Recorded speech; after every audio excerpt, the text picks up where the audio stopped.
Welcome to Impact and Chill. John and Aaron with you.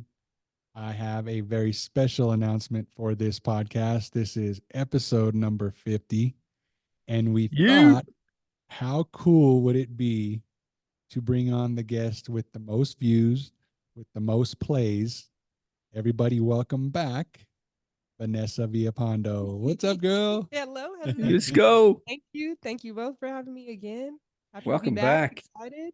Happy 50th episode. 50th. Oh my goodness. I It's a thought big she said step. happy birthday. I'm like, no, not happy birthday. We're not nothing about 50 yet. Eventually, yes. Right. Right. Well, thank you so much. Glad to be back. Yeah, it's epic to have you Aaron, here. Epic to have you here. And 50, bro. 50. what better way, man, than to bring the Yeah. viral guest back?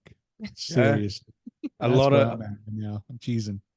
I agree. A lot of conversations, a lot of really hot topics. And yeah, it's actually epic to have Vanessa back. I mean, even just reliving the conversation we had before, like part one, your entire journey from, start to finish. And really cool to see and to hear like where it's at. Not only I really want to also hear what response you've got because yeah, like John said, this has been one of the most listens to podcasts that we had when you were on.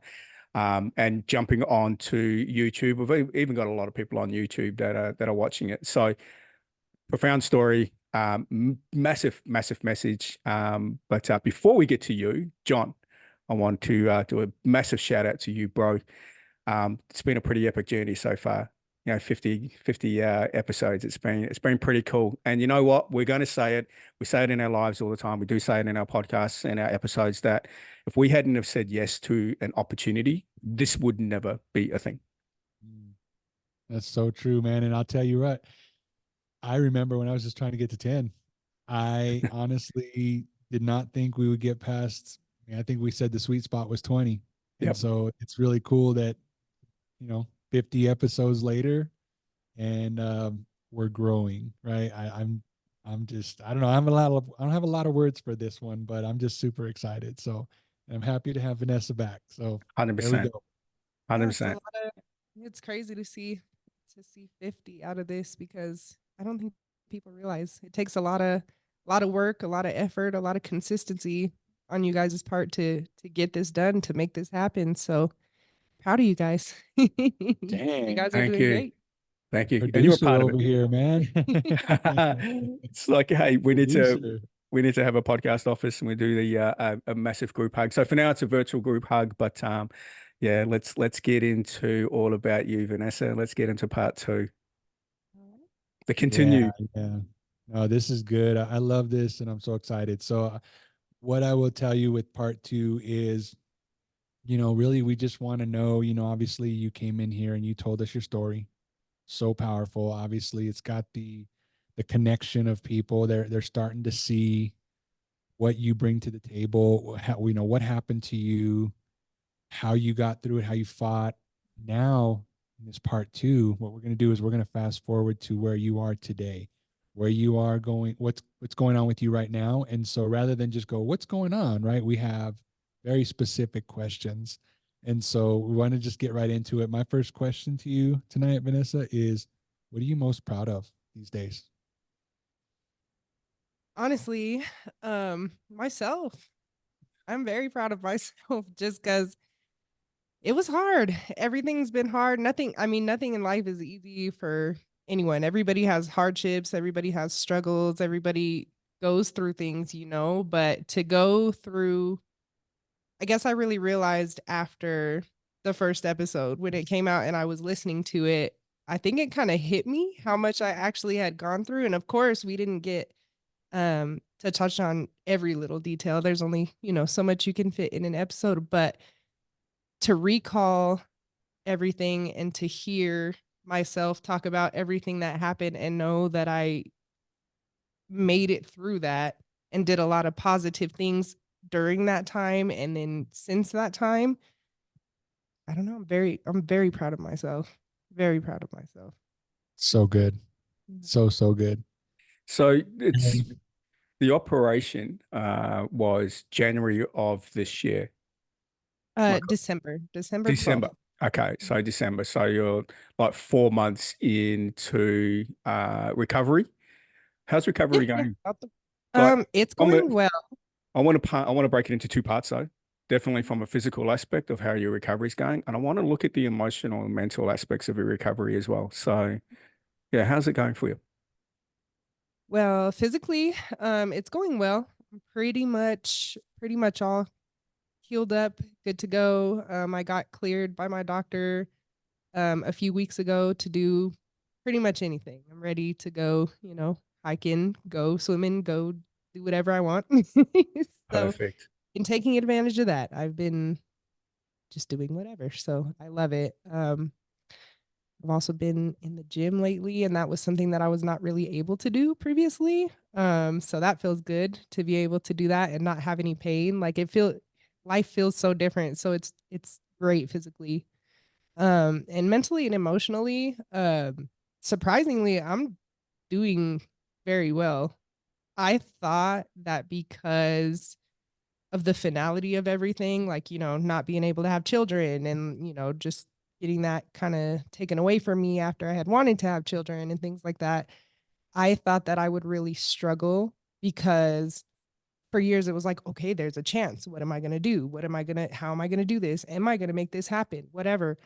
Um, so I thought that when I got out of surgery, I was going to be like devastated. I was going to be super upset and, Mm, fear of missing out and think about all the sad things that happen when that happens. And the day of the surgery, right before I went in, I was like crying.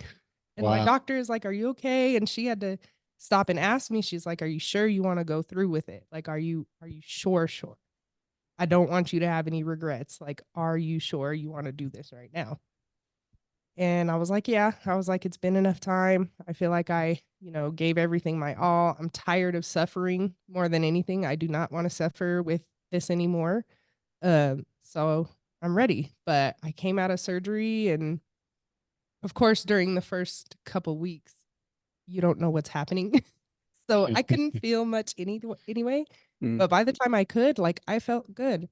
I haven't had any like regrets. I haven't had anything. If anything, I feel better because I'm like, I can just get up and live life Mm. the way that I want to. I don't have to worry. And it almost t- for some reason it taking away my options gave me like a plethora of new good options. Like taking away one thing gave me 40 different things to look forward to. So it's not even, I don't know. It's great. It's So Wow. been it's been great. on that, like obviously you experience daily physical pain. Like, is there a Mhm. part of you that's like anticipating the pain to come back or anticipating some sort of pain? Is there like where's that emotional kind of level? Or are you just Yeah. at the end of the day going, fuck, I got through the day feeling good. I got through the day feeling awesome. Like, yeah, where are you at mindset wise in regards to that? It's weird because it's very traumatizing. So I always worry about like, okay, let me not do this because if I do this too much, it's gonna hurt. Not realizing that like that's not a thing anymore. Like I Mm, don't have to worry about that anymore. Or like when I went to go for my checkup with my doctor, she was doing like, a pelvic exam, and I'm sitting there like, Mm. and I'm like, wait, this doesn't actually hurt.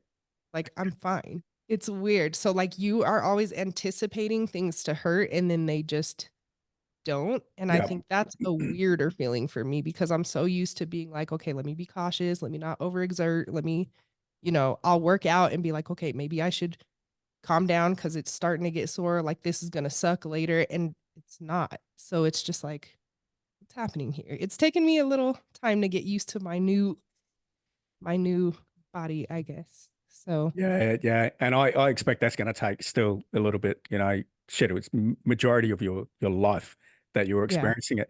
The other thing I want to touch on, from not just a physiological perspective, but from a hormonal perspective.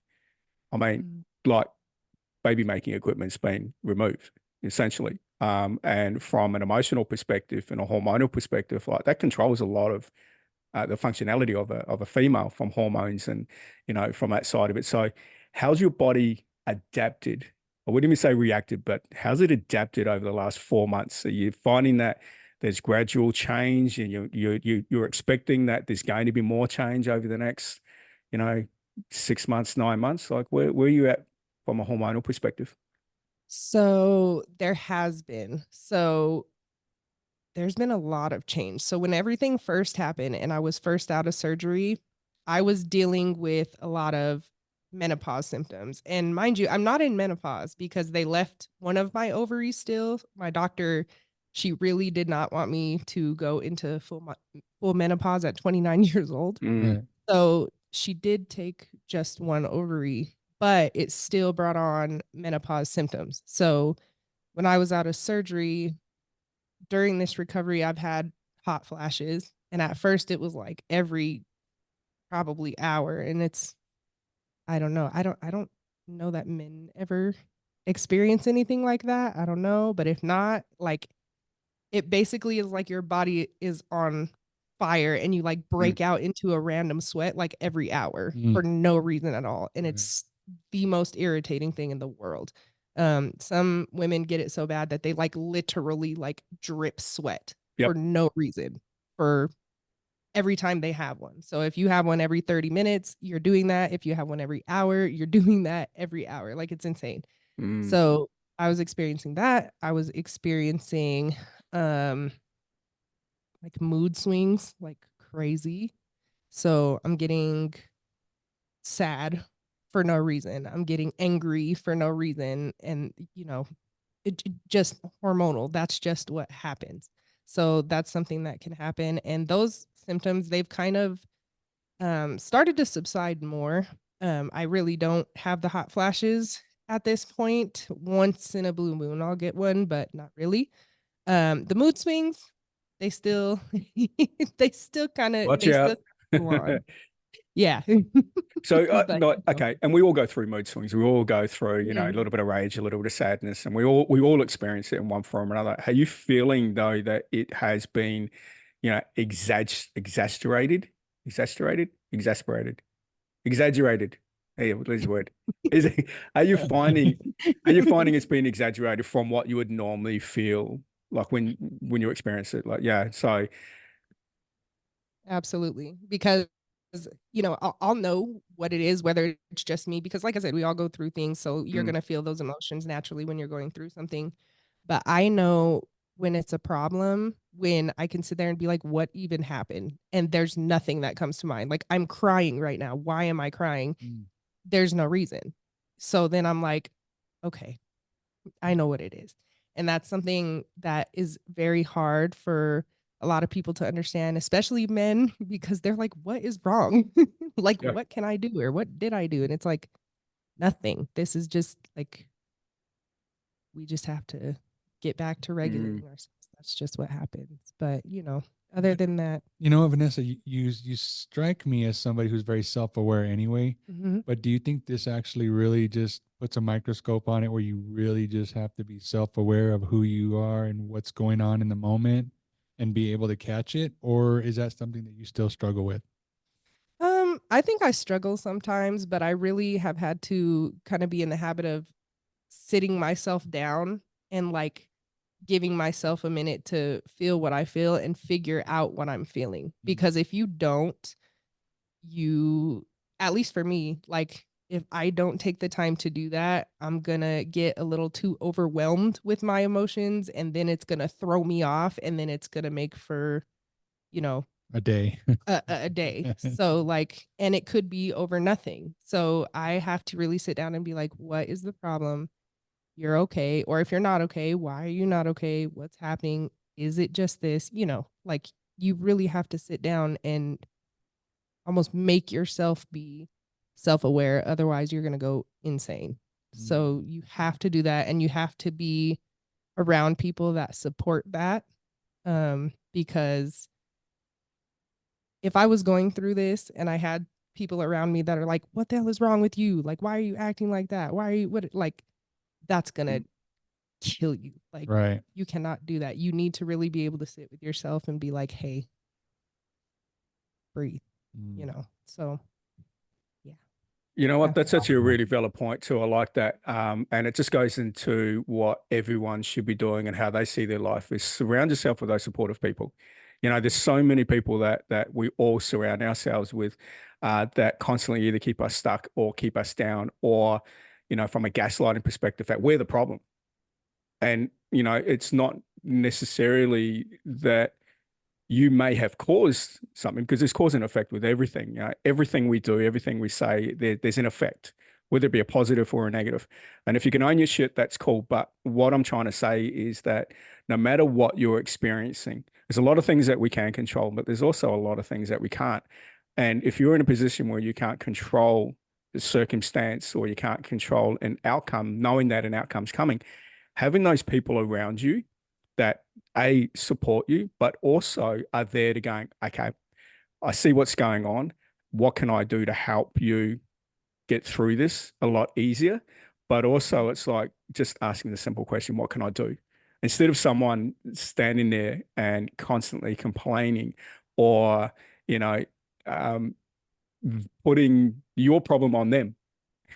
And Right. I see that a lot. Like I see the whole victim culture has become a currency that, you know, you just need to have a look on social media of what the victim mentality has been. So for you to be self-aware of what's going on, but I think the biggest takeaway from this is being very aware of who's around you Mhm. is a really, really strong key. You know, we talk about it in business all the time, just to stay around the fire. Because if you're staying around the fire, you're staying around people that believe in you. You're staying around people that see more of your potential than you do. So Right. yeah, that supportive community is like a really big thing. And hey, man, at the end of the day, sometimes family are not it. Just because they're family, they generally are in some cases not going to be the people that are going to support you. So, you know, I just wanted to kind of highlight that fact that of what you've gone through, we can absolutely put that in all aspects of our life, regardless of what people are going through. So be very, very aware of who's around you. So thank you for bringing that up. And I think people need to realize too that just because they are something, so like you're saying, like you can be family and still not be supportive. That goes with anything. So you can be around anybody, and just because they're a friend doesn't mean that they're going to support you. Just because they're your boyfriend, your girlfriend, that doesn't mean that they're going to support you. Just because they're family, Mm, just because they have a title does not mean they're going to give you what you need. Mm. So you need to be aware of the people that you're around, because sometimes you think that they're supposed to, and yeah, anybody that's close to you should, but that doesn't mean that they're going to. There's people that can't get support from their own parents. So don't think that just because they have this specific title with you that they're going to be supportive or going to want to see you win. Sometimes there's such a thing as silent haters, or people that just, don't care to see you happy, even if they pretend that they do. So, you mm. know, I think Who it's knows? quite interesting that you say that too, though, Vanessa, because to your point, right? We could open this up, but we don't.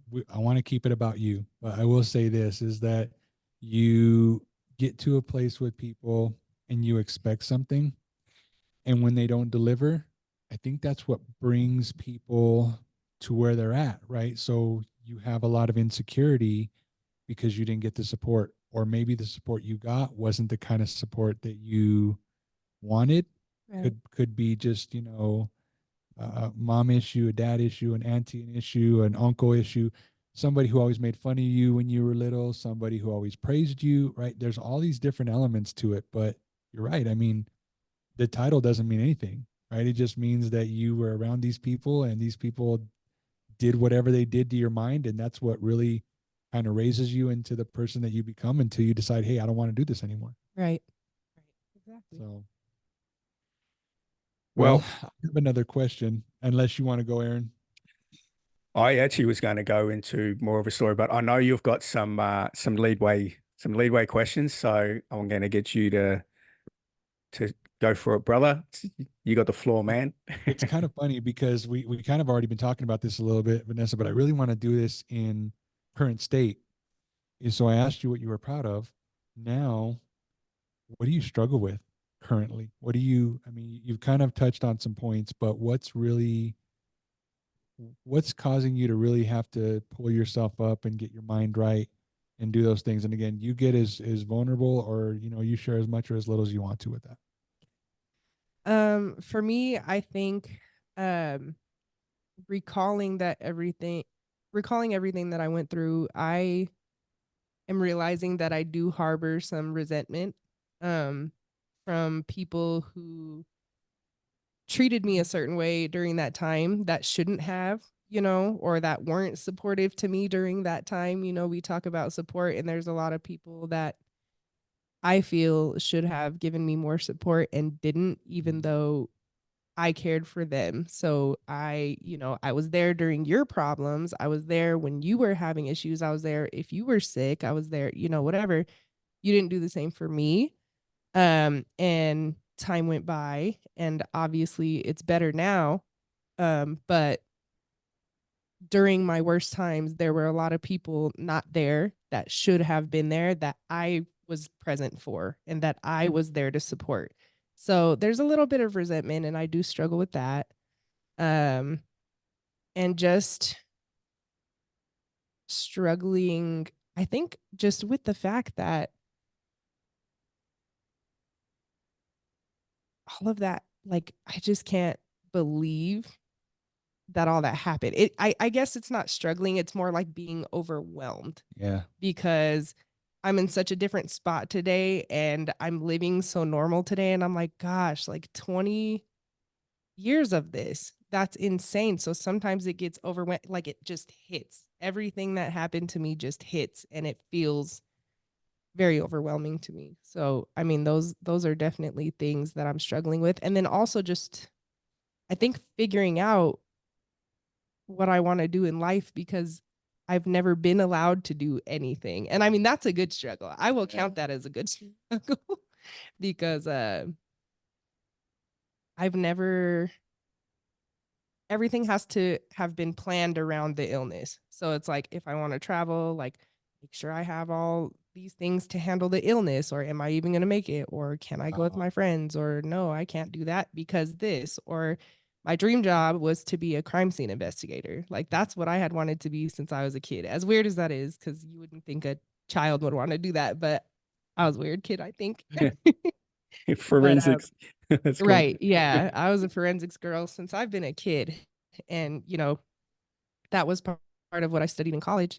But I could never do that, because a lot of the times with crime scene investigation, like, you're on call. If they call you at 2 a.m. and they're like, hey, we got a homicide, you got to come out here and do whatever. Well, physically, if I'm having a day, like, there is no FMLA, there is no, oh, sorry, I can't come. Like, you can't do that. So I couldn't do that, because I knew that by the time I studied and went to school and did all that, I couldn't do the actual job physically. Wow. So it kept me from so much that now I have the option to basically just do anything. And I'm like, well, what do I want to do? Like, I only get one lifetime, but I can do whatever. So now what do I actually want to do? And I don't know yet. So has the CSI thing, like, has that ship CSI. sailed, or is it still something you're interested in? I'm very much interested. I always will, like, that's my heart.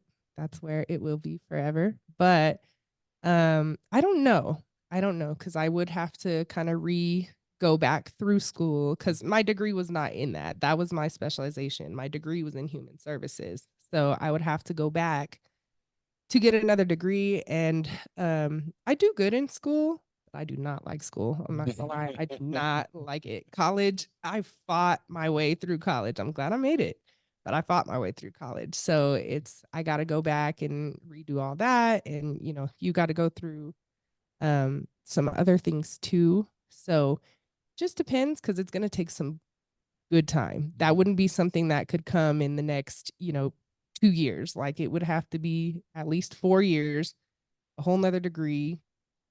I think, like, other certifications. And then I've heard some places require you to, like, and I could be wrong, so I don't know. But I've heard some places require you to be like a part of the police force first to then get into that. And I like, I don't think I can do the police thing. I'm not quite. CSI all day. Can't. Police. policewoman, don't know. Come on, man. That like you got the world at your feet. Like you're never, you're only not going to know if you're capable of doing something if you don't try. So, and Right. here's the other thing I want to throw out there. I've got like the follow-up question is what's on your bucket list with what you're looking forward to. But what I want to ask is that you turned around and said that you don't know if you can go to school. Mind you, that CSI crime investigation is kind of like something that you've been wanting to do for a little girl. I'm going to throw something at you. You've got a choice to experience what you did in the last 18 years, repeat that again, or go through the hardship of going to school for 4 years. Right. What are you going to Here's the choose? thing though. Yeah. So it's not even that I can't go. I know I can go. I can definitely do that for Right. sure. But I think now I have so many options that it's like, okay, I love that. That's a love that I'm always going to have. Like, do I want to spend my time doing that? Or do I want to spend time traveling? Or do I want to spend time, finding a job that gives me more freedom so I can do this and this and this? Or do I like, what do I want to live Yes. for? I Yeah. have so many choices that I don't know sometimes what choice to make. And that's another thing with not having children is I don't have anyone else, I'm not married, I don't have Yeah. children, I don't have anything. So I don't have anyone else to consider right now but me. So do I want to go back to school and do that? Or do I want to do Mm, that? Like, I don't know because I want to do everything, but you only get so much time to make these choices. So I'm like, I definitely could do that. But then when I'm doing that, is that where I want to be? Is that where I want to spend my life? Like, what do I want to do with the rest of my life? I think that's been a struggle because I don't know, there's no limit now. And your point is that there's a good struggle and there's a bad struggle, right? And Yeah. so, but what I love that you're saying here is it feels to me like you have left that previous Vanessa behind, and now this new Vanessa has merged, right? Or emerged, excuse me. And you just your passion has changed, your ideas have changed, and like you say, now all of a sudden it feels like these shackles have been broken, Right. where you're just like, okay, I was thinking a certain way based off of what I was going through, and now that I'm not going through it, like you say, it's 40 new things that have appeared that maybe you wouldn't have seen before Right. otherwise, right? Right. And I think for me, like, it's hard because I think I've spent my life because of this so calculated because I've always had to, like I said, I've had to plan around it most of the time. So everything has been a plan. It's like, okay, I got to do this and then I need to do this and then I think I'm going to do this. So it's been like make a goal, achieve it. And not to say that I don't have goals. Like I of course do. Like everybody, everybody should keep some goals.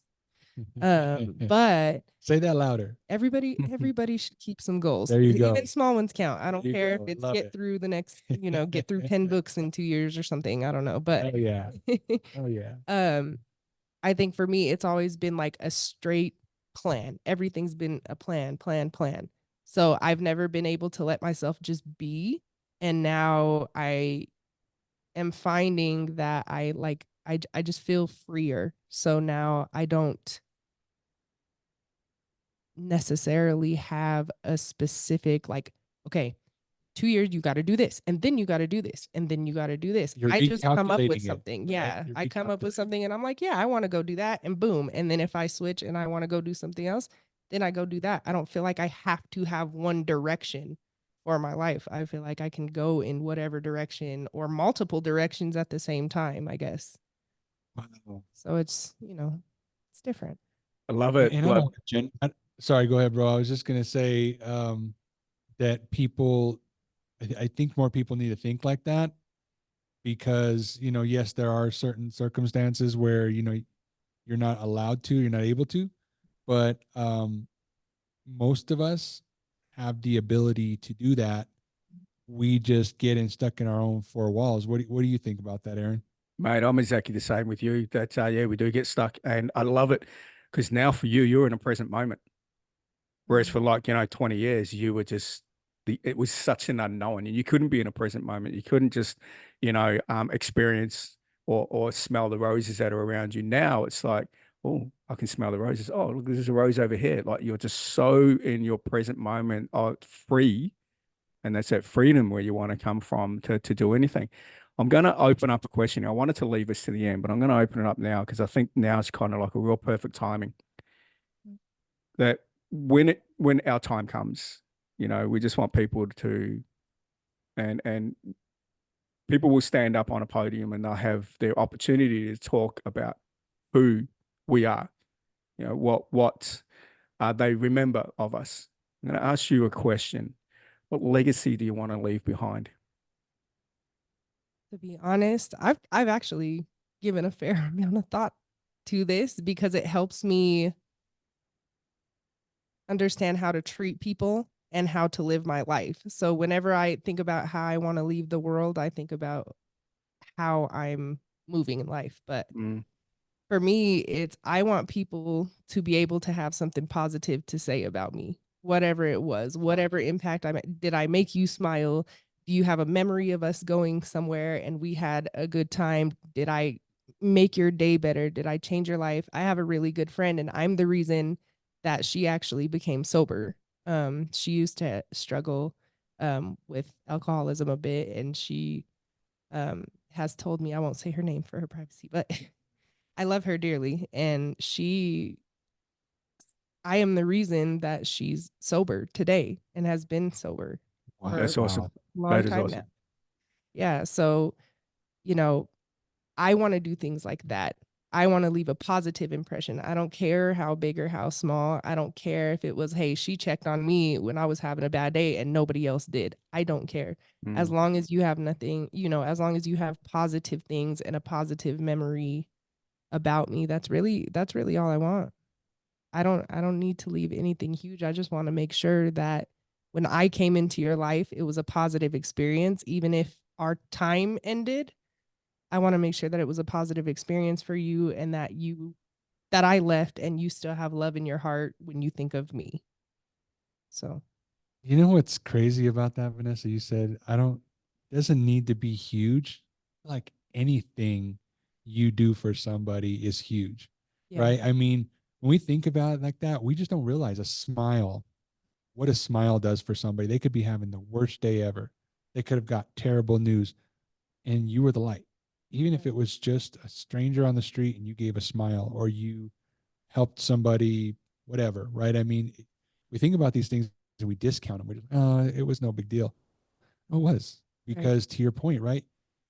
Did you know that you were helping your friend get sober, or were you just being you, being genuine? And maybe you guys were having those tough conversations, maybe you weren't. But the truth is that when you become the best version of yourself, I think that is you saying something and not realizing how much you're hitting somebody in the heart. You know what I'm Right. saying? And so that you don't realize that you're thinking somebody's going, oh man, well, Vanessa said something the other day that really got me thinking. You don't realize that's all behind closed doors, Right. right? So for you, I love that legacy. I really do. What do you think about that, Aaron? Man, I'm all for it. You I saw this all the way through from part one to even the conversations we're having now with everything that you've gone through, and I see this pattern that you're constantly putting other people first, constantly. With everything that you've gone through and all the struggles and all the pain that you've experienced, you know, not only that, also the emotional challenges that you have faced, like having to come to a peak of making the decision that you did last year, like even to get to that point, you were still putting people first. You were still caring on other people. Like it just shows again, like you are one of a very, very small percentage of the world that do that. And just imagine, guys, if there were more people that had that same mentality of stop being fucking selfish on yourself and start having a look at putting yourself in other people's shoes. And you hear that analogy all the time, you don't know my life unless you walk a mile in my shoes kind of thing. So what if, just for what if a day, you actually were kinder What if for a day that you just smiled at strangers a little more often? What if just for a day we all just put someone else first instead of ourselves for a minute? How different the world would be. And I just want to applaud you in that because of everything you've gone through, even the conversation that we had in part one with that whole suicidal thought, you were still fucking putting people first. You know, you're Mhm. still worried about other people. So 100% need to give you a massive, kudos and tip my hat off to you to be there. But I think now also you finding that there's a lot more of you wanting to do that for other people because you're no longer having to deal with your, I guess, your illness. No, I don't think I've ever given that thought. Like I'm just naturally, I don't think about what I do for people, which it can be a blessing and a curse. Mhm. And I'm learning better balance. Um, but I just do. I just act. I don't think about like Mm. what should I do for people. It just comes naturally. When I do things for people, that's just in my heart to do these things for them. Um, I Yeah, and think that's for that's me, who I've, that's what I meant from you anyway. Like, you're that type yeah, of person. Kind of where I was going to go with this is that are you finding because you're no longer having to deal with your stuff that it's more natural for you to always be, coming from a kinder place? no, no, Same, same. I feel like Wow. I've just always done that. Yeah, I feel like I've just always done that regardless. I think now I'm able to take better care of myself though.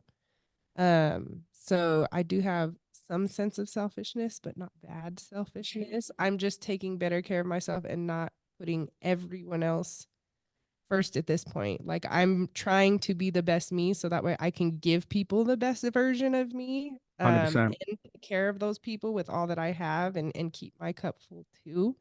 I'm learning that balance, so that's nice. And I think it's always been a thing because first of all, I would like to think that I'm, a kind person and a generous person, but um I lost one of my best friends in 2012 to suicide. Mm. Um and for him, when I lost him, we were not really speaking too often.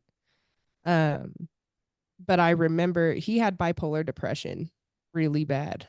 And that's, what led to the suicide, unfortunately. But he was the most amazing person, but he would get in these episodes where he would just go insane. Like he would just be so pissed and like lose his freaking mind.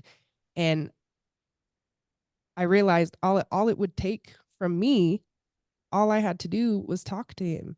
Like I would spend, I mean, it was a fair amount of time, but I enjoyed talking to him. But I would spend an hour or two on the phone with him and be like, it's okay. Get it out. Do what you need to do, whatever. By the time the conversation ended, like he would come down. He would come down. And I'm like, all I did was say words and all I did was listen. It didn't take much effort. You don't have to be you don't have to make grand gestures to show people that they matter or to make an impact on someone. Like you were saying, like just saying hello, just checking on somebody, whatever. Like that matters just as much as me giving you $10,000 or me doing whatever. You don't have to make these crazy gestures to make a difference in someone's life. I would sit there for an hour on the phone, say words, listen to him and let him get out what he needed to get out, calm him down, and he would be fine. And that's all it took was just a small bit of conversation, So, unfortunately he did lose that battle, but I realized the power of like even just small things that can change the trajectory of someone's day. Like Mm.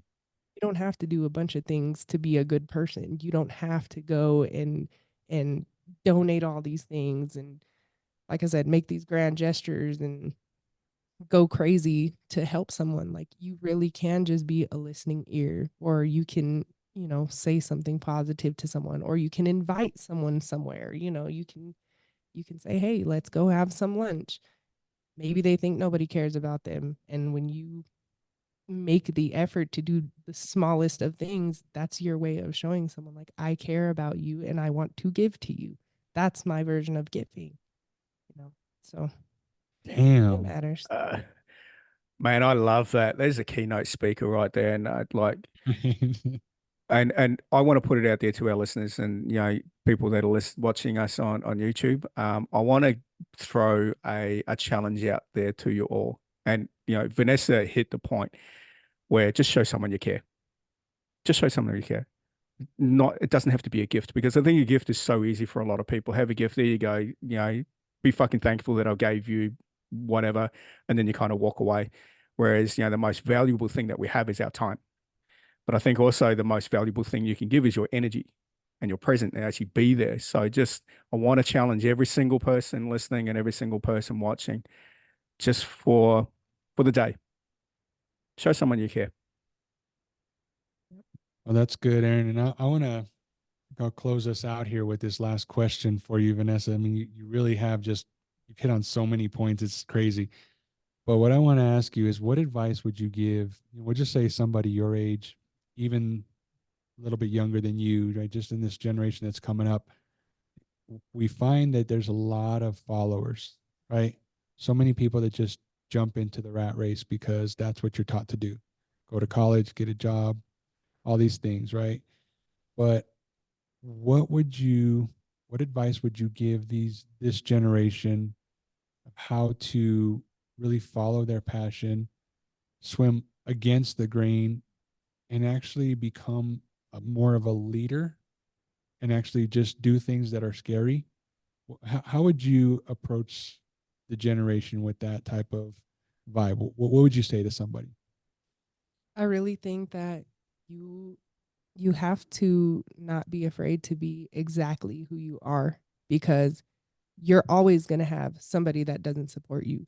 You're always going to have somebody that doesn't like you. You're going to always have somebody that doesn't agree with your choices.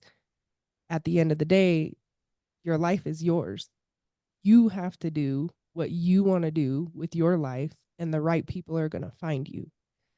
I know that a lot of struggles come from, the younger generation when they're in school still. I think about it that way, I guess, because when you're in school, you know, as a kid, as a teenager, whatever, you're so worried about fitting in. Will they like me? What if I don't have the latest shoes? I don't have this, or they like this. I don't know what that is. I can't afford it, whatever the case is.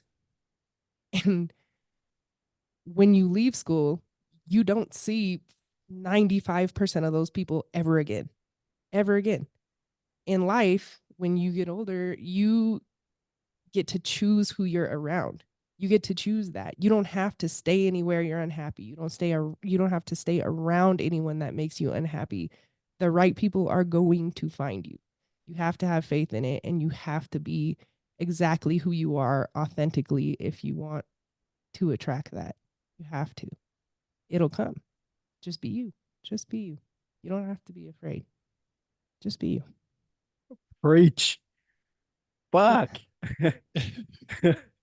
Man, I love it. Like John and I, we man, bro, how many times do we actually say that as well? How many, and to hear you say that, Vanessa, like there's nothing to add. Seriously, there's nothing to add. I love where you came from. It's fucking hard. I remember going through school that I just wanted to fit in, but I couldn't. I was a loner, bullied, like all that shit.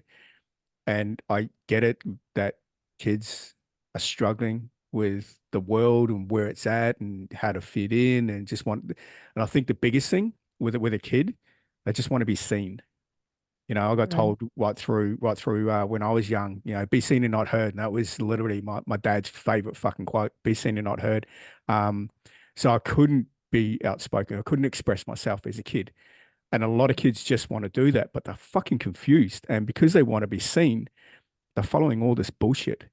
They're following the latest trend, or they're following something that is not in their best interest. And it's I'm not going to get into the conversation, but what I'm trying to get at is that in order for you to be seen, let's do something that's controversial. Let's do something because other people are pushing me to do it when you're not coming from you. And I think this is where holding on to, once you start to see who you are and see yourself, then you'll be able to see the world a little bit differently. In some cases, it's you know, experiencing some form of trauma to kind of realize, oh shit, I shouldn't be doing that. And most kids do. Some kids get out of it, some kids don't. But I love it that you've said that forget about who the fuck you people are at school, because 95% of them you'll never ever see again. And I just absolutely love every word that you said, because if there's anything anyone's going to take away from this podcast, um, that in itself. So thank you. Preach, girl. And I just want to say too about that is not only that, but for anybody, people are, like you said, with especially with social media has grown people changing who they are, like not even school age. It has grown people, older people changing who Mm. they are because of what they see, because of what they're influenced by on social media and on the internet. But the trends, whatever's popular, whatever. It's just another clique. It's just another high school clique. You don't have to worry about that. You can still be your own person, but there's always going to be somebody in the world that's like you. You can use social media to your advantage. You don't have to use it as a demon. It doesn't have to be a bad thing. It can be a good thing. Don't follow things that are going to make you feel like less than. Don't follow things that are going to, you can choose to follow things that are of your interest. If you're interested in plants, you're going to find other people on the internet that are too. If you're a gymnast, you're going to find other gymnasts on the internet. If you're a furry, if you're in that community, you're going to find other people like that on the internet worldwide. There are so many people that are like, we're all different. We're all unique. We're all individuals, but there's going to be somebody that loves you for who you are out there. In fact, there's not going to be somebody, there's going to be several people. Get in, deep dive, find your people. They're out there. I promise. They're out there. They're out there. Just Yeah. you. I love that because, like you said, I think a lot of us, what we do is we end up trying to go, oh, nobody likes my stuff. Oh, this person said no. This person said no. I'm not getting a following. I'm not this. I'm not that. Right. And so that's why a lot of people think they quit. They quit on themselves because they think that they need the whole world to say yes to them. And like you say, to your point, you need to just find your people. I say, I hear this all the time. It's find your tribe. Right. That's all it is. It's just finding those people that are going to share the same interest with you and grow something beautifully, or just remain friends. I mean, that's the beauty of connection Right. in all forms, right? Don't focus on the shit that doesn't matter either. The followers thing, like, of course, if you have a platform like this one, that makes sense. You want to reach as many people as possible. But if you're just doing whatever, don't be like, oh, she has 1,700 followers and I have this many. Like, oh my gosh, like she's so much better than me, whatever the case. I have like 500 followers or something. I've had the same amount of followers for like 10 years on Instagram. I don't even know what the number is. I just, randomly will get a follow here. I never pay attention. Why? It's not important to me. Like, if you like me, you're going to follow me. And that's what matters. If you like what I post, if you like my life, if you're interested in me as a person, I want you to follow me. I don't even want you to follow me for the sake of follow for follow or for attention or whatever. And when I post what I want to post, when I want to post it, what matters to me, what makes me laugh, what's important to me. If you don't like that, I don't even want you following me. Like, I don't want you to. I want to be with my people. That's where I'm going to find my people. And I'm okay with that. Everybody is going to find their people. So don't pay attention to the small little, like, insignificant things either. Yeah.